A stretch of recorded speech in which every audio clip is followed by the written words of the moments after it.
Hello, ma'am. I'm Officer Allison, Meridian Police Department. And the reason I stopped you is traveling 28 miles an hour in a 20-mile-an-hour school zone. Okay. Can I get your license, registration, and insurance, please?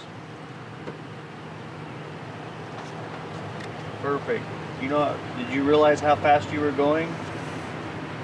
No, I was running a little bit late. Running a little bit late? Yeah. Okay. You realize this is a school zone, correct? Yeah. And there's a lot of kids crossing the road trying to get to school? Yes. Okay. We need you to really slow it down through here. Okay. I'm going to take this information back to my car and run your driver's license to see if you have any prior violations. All right. Okay. I'll be right back with you in a second. All right, thank you. Okay, ma'am, I did issue a citation for 28 in a 20-mile-an-hour school zone. Okay, there's your information. Thank you. This is the citation. Your court date is between May 25th and May 29th. Okay.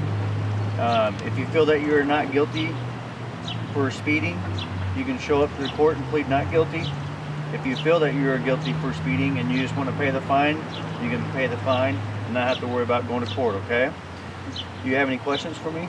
I don't know. Graduation is next week. My parents are I'm gonna be in so much trouble. They're gonna ground me. Is there anything I can do about it right now? There is not.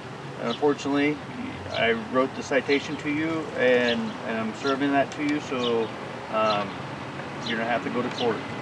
Okay. Or pay the fine. All right. Now let's take a moment to talk about why a police officer might engage in enforcement activities on the side of the road. The officer is trying to affect change.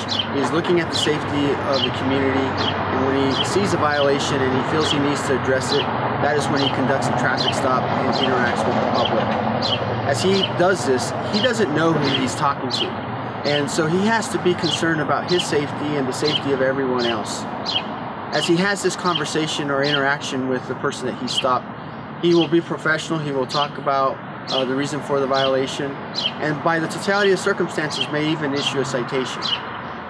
That citation is not the end of the world.